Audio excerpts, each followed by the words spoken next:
Like Halloween, I come around like herpes.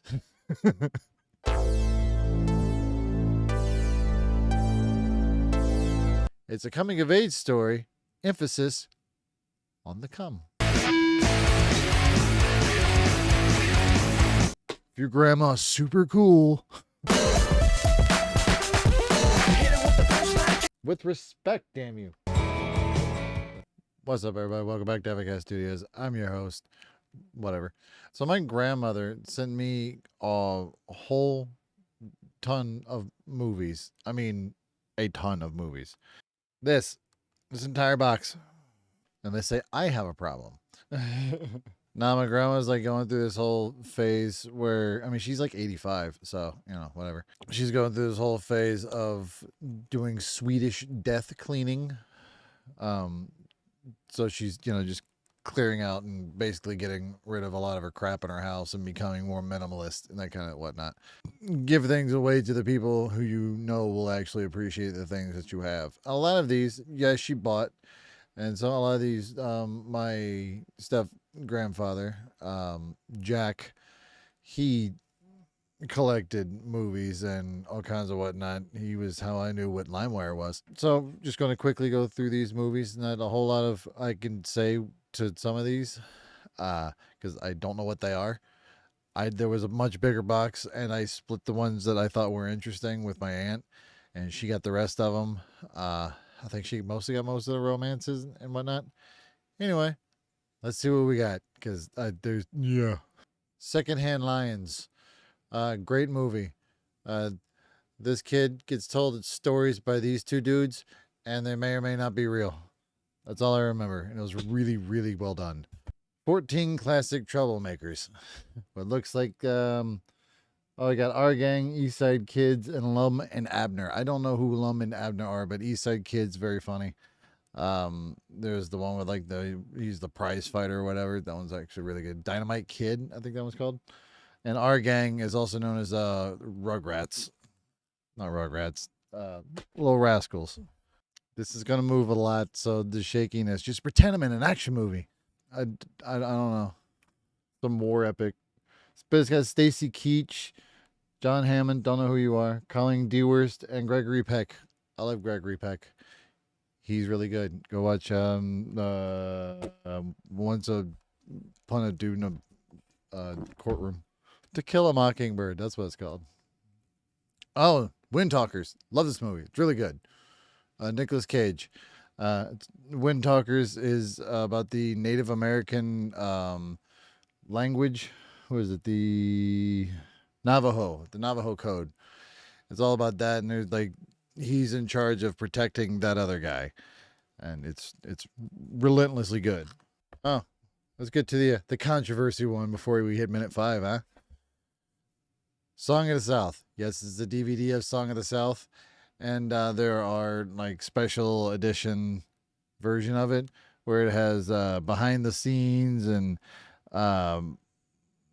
no, these are some stuff they made for the TV, and they have the history of the audio and the audio book of how one white dude took a bunch of stories about black people and Indians and then put a black person as the avatar, so to speak. A Betty Crocker, but the other way. I don't think he meant any harm, to be honest. I think he was more of a political activist, the original intention of it. And then you get to the movie, and watching that movie, you're like, it's a little. Is it outright racist? No, but does it glorify plantation days? Because that's when the guy originally wrote it and all that. Yeah, it really does. It has this warm home spun kind of feeling. I don't know. It's difficult to describe. It's it's very heartwarming at points, even though some of it doesn't make any sense. But if you thought that was insulting, one out of my collection, go watch Coonskin. Ralph Bakshi. He also, I think, did Fritz the Cat in Cool World and Heavy Traffic and other weird stuff. It's violent. It's over sexual. It's very vulgar. It has Scatman Carruthers and Tubbs from Miami Vice which Philip Michael Thomas. I knew it was close in that order, and Barry White as the big bear, and it's all a play on all these stories, and then spun it to what if they were all like 70s gangsters. It's really good. Do not let your grandma watch this unless she's into that kind of stuff. If your grandma's super cool. Oh, there we go. Yeah. There we go. To Kill a Mockingbird. Just go watch this movie. This movie's fantastic. I don't give a crap about the coming of age aspect of the movie. I was drawn in by the courtroom drama and all that. I will have to rewatch this. Basically, some dude gets accused of a white woman accuses a black man of assault, and they're like, "We're gonna kill him." And Atticus is like, "You sure it's this dude?" I mean, come on. I have seen it. It's very, very good. I like to give like numbers, but 10 out of 10. This movie's really good. Sweet. A Christmas Story. Yeah. The original. Yeah, it's really good. The sequel, it's pretty good. Yeah, this was a made-for-TV movie that nobody thought would go anywhere, and it's one of the most beloved Christmas stories ever. Don't shoot your eye out. Go see this movie. Fried Green Tomatoes. I got nothing. I have no idea what this is about unless I read the back of this thing. It's some chick movie. It's probably good.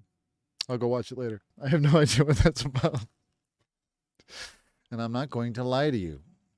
This movie is a fantastic movie. I should have held that differently, but I didn't. I'm just going to go with it. The Ghost in the Darkness, where Michael Douglas and Val Kilmer, they go off and hunt a lion that's gotten a taste for man blood. It's dope.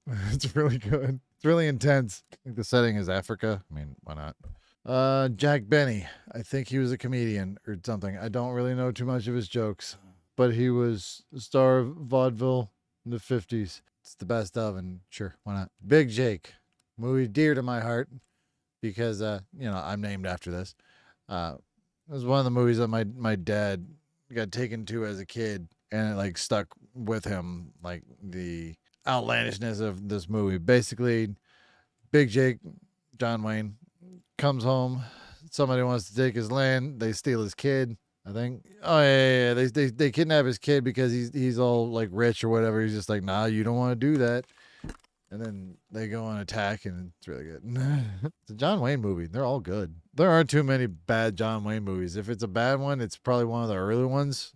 But even then, The Maltese Falcon. 10 out of 10. This movie's good. The book is also just as good. It's different, but it's very, very good. Basically, somebody steals a falcon, and they're trying to look for it, and then this other guy, his partners got killed and all that. Basically, if you watch Who Framed Roger Rabbit, it's kind of like this movie, but without the cartoons. Officer and a Gentleman. There's an officer, there's a gentleman, and I'm pretty sure it got parodied in Airplane. Other than that, I know nothing about this movie. It has Richard Gere in it. I don't think it has the hamster. A skinny movie. What we got here? Oh, Cactus Jack. Cactus Jack, a.k.a. the villain. Oh, yeah, it's the one with Kirk Douglas. It's basically like it's a Western is what it is, but it's a comedy Western, like Wagons East or, I don't know, Million Ways to Die in the West. It's a comedy. They paint something on the side of a mountain and like try to get people to run into it. Even like that kind of wackiness, but live action, and it honestly works. I have not seen that in years. Another thing that's skinny is Gary Cooper, A Farewell to Arms. He's got arms, and he's saying farewell to him. I think it's a war thing. It's probably sad. The Sting. It's not the sequel. Robert Redford, Paul Newman. They're stealing shit. I don't know. I've never seen it. Box History of the World Part 1. Mel Brooks. This is a good movie. I haven't seen part 2. I haven't heard good things. I haven't heard bad things. I haven't heard anything about those things. But I really enjoy this movie. It's good to be king. And Bewitched. It's fine. I mean, it's Bewitched. Nicole Kidman, Will Ferrell. I don't hate it. Do I remember much about it? No. All I remember is the bit with Family Guy when him going and punching him, telling him it wasn't funny. I'm like, it's fine. It's not his best work. Let's leave it at that, okay? It's not hers either. Is it a good attempt at trying to get the show? I think it was they wanted to do an honest attempt, I think, but I think producers got in the way. Flags of Our Fathers. I haven't watched it. It's a Clint Eastwood movie. It's probably really, really good, probably slow and about war. It might actually just be a documentary. I'll find out later. With respect, damn you. Star Wars, Enter the Sith. I mean, Enter the Sith's Revenge. Um, I saw this in the theaters, honestly. This was really good. It took a lot of what kind of was annoying about the second one and just said, all right, yeah, we're kind of listening to you. And then you gave us a cool fight and, I've got the high ground, Anakin. Good stuff. Good stuff. This movie's awkward. It's very awkward. It's good. It's a good movie. Not 8.5 out of 10, to be honest. Just because the way it's framed, the way it's shot, the acting in it is phenomenal. Even though certain people go through like immediate mood swings, it goes from being like, "Oh, hi, how you doing?" to like, and it's like, all right, whatever, you fucking bunch of weirdos. No, it's hard enough watching a movie about a pedo, okay? And then he kind of makes it somewhat related. It's not. He doesn't try to make it relatable. He's trying to tell the actual story and like the torment of this guy who is old and does have that attraction, and how she's manipulating him to no fucking end, all the way to the actually to the very end. She's manipulating. She's like, "No, ew, you're gross. Get away from me. I've been screwing you around on you this entire time. You know that guy you've been following that's been following you around. Yeah, well, I put him on it, and I've been torturing you psychologically for fucking years." You're like, what the fuck? It's a good movie. It's hard to get through. But if you watch like that movie, he does get his comeuppance at the beginning. So there you go. You're like, oh, he's dead, and then you get to watch his undoing, and you're like, it circles back. It's a well-crafted film. Star Wars 2: Attack of the Clones. I watched it once. It was fine. It has Senate and stuff in it. I've seen it more than once.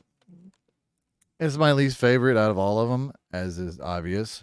I saw this one in the theaters. I did not see this in the theaters. I saw this one and I saw the third one, but I didn't do that. I saw this with my grandma, who gave me this box. I love the pod racing scenes. Those are so fucking cool. Gladiator by Russell Crowe. And he likes singing songs of fighting around the world. I don't know why this one's signed by Ridley Scott, but I'm pretty sure it is just an edition with his like print on there. This is a fantastic movie. Goes from just, being beat up to kicking ass, Seabass. I think. I don't remember the plot. It's like 4 hours long. Much like this movie, which is like 5. My grandma has tried to force me to get me to watch it, but I never had. It's 201 minutes. That's almost 4 fucking hours. Elizabeth Taylor, Rock Hudson, James Dean. They're all pretty good, especially back in their day. Giant. I thought it was Iron Giant. Thank God she couldn't find it at that store, and then I wanted something else, and she's like, no, like, okay, we'll get that. You want what with my social security number? We'll get that out and somewhere else. So I had to like wait like another week till I can get to play Croc, and then I was disappointed all over again because I had to play Croc now. Fuck is this? Stepford Wives. Honestly, really good movie. It's really funny. One of my favorite quotes is near the end before they spoilers, brainwash the gay guy, where they lead him into a dark room. They turn him into a Republican, by the way. It's really funny. He becomes like a politician. Anyway, they go into the room. He's like, ooh, it's like Nancy Drew in The Mystery of the Midlife Crisis. It's really fucking funny. It's Matthew Broderick, Bette Midler, Nicole Kidman, Christopher Walken, Faith Hill, Glenn Close. It's star-studded, and it's honestly really, really funny. Casino Royale, the reboot of the James Bond franchise. I honestly like it. It's one of the most entertaining Bonds, and having read the original James Bond, I mean, granted, James Bond is one of the most misogynistic piece of shit fucking like characters out there, but he's very fun to read for the most part. And obviously you can't really kill him off even when you try to. It's like, oh, he's just going to come back. If nothing else, Casino Royale is a really good movie.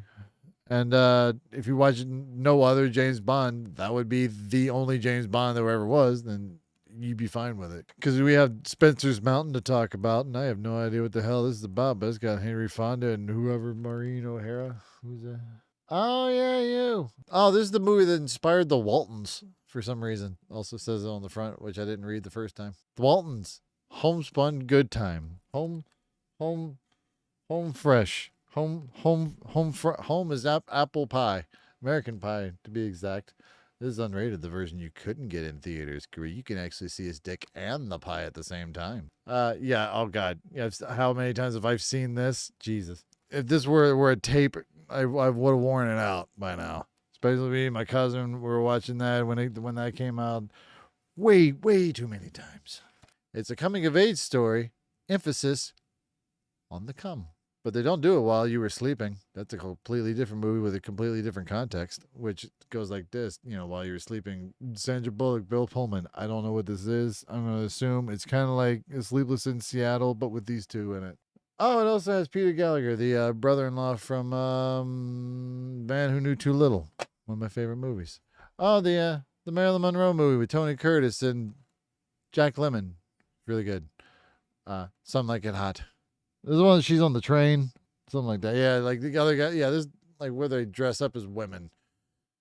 I don't know how well that holds up today because they're just like, oh, and dudes dress up like women. Okay. It's the context around everything else that's important. Kind of like why I have 4 different Tarzan movies, which these are the Johnny Weissmore ones. The Tarzan Escapes, Tarzan Finds a Son. The fuck does that say?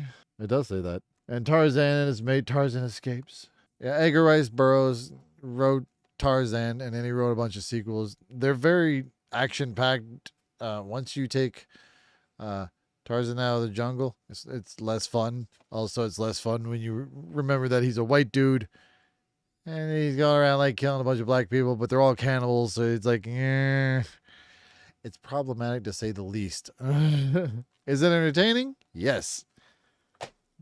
Just forget about the context and his terrible characters. The action is really good. Go read John Carter. It's way better.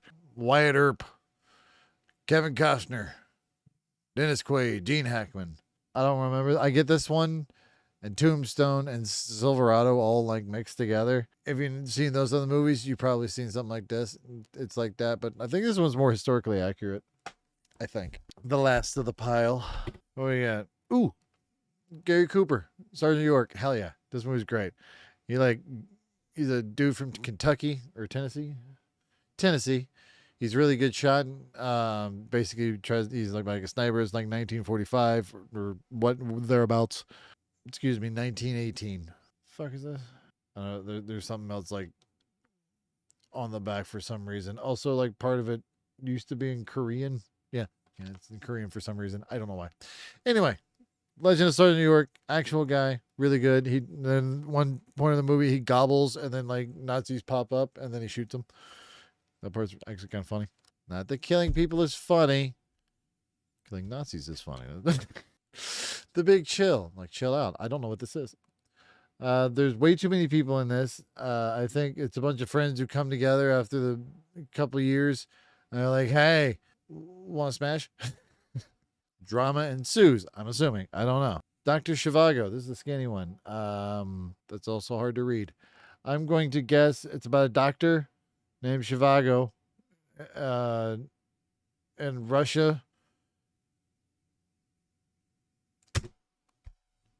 He might get betrayed. I don't know. But it's PG, whatever it is. Clark Gable, Lana Turner, and Victor Mature. Betrayed. Oh yeah, this back part it's kind of messed up just because like dude's like slapping the shit out of her, man. It's like, what the fuck, man? What the fuck is up with that shit? It's almost as wrong as Pearl Harbor's accuracy historically from this one guy who once yelled at me that washers didn't have an upside, and I'm like, what? Like there's a rounded side and a flat side. Technically, there's no top side. I'll grant them that. What is this? Pearl Harbor. It's fine. It's a very action-packed movie. Some of the storylines is like, it's fine. Watch it for the destruction. It's fun. The action. That's what Michael Bay is good at. Not plot. He's rarely good on plot. One Flew Over the Cuckoo's Nest. I need to start rereading that. Well, I need to start reading that. I got like 30 pages in like 6 years ago, and I just stopped. Honestly, this is very, very good. This is very funny. It throws you for a loop. Also, the movie's not told from. He's told from like the silent Indian who you see in the movie. It's told from his perspective. But they made this. Nurse Ratched is one of the most horrible women ever devised on screen, next to the one from Porky's. You can wear hoods over their faces. We're not making a dick measuring contest because both of these movies are pretty good. I should have centered that, but I didn't. Crocodile Dundee 1 and 2. I wish I had the third one because that's like in Los Angeles or whatever. But these are the two classics. That's not a knife. Yes, a knife. It's about a guy named Crocodile who's a Dundee, and then he has to save a chick or something. I haven't seen these since I was a child. I have no idea what the movies are about. I probably haven't watched this since the third movie came out. That Mike Tyson is recently off of parole. Oh yeah, Arabian Nights. Some other movie that's been technicolored all out. And whoever, John Hall, Maria Montez, and Sabu. Not to be confused with the wrestler. Sabu. And one last one is John Wayne, The Sands of Iwo Jima. I don't remember it, but again, it's John Wayne. And it's a war movie, and he's probably shooting Nazis. It's good. And that is in a giant box that my grandma gave me. Thank you for watching. Please be safe out there. Have a merry Halloween. Seriously. Later, guys. What? Check that candy. What's all this then? I don't think we need to be here. Good stuff. Good stuff. Why would I ever do that? That seems weird.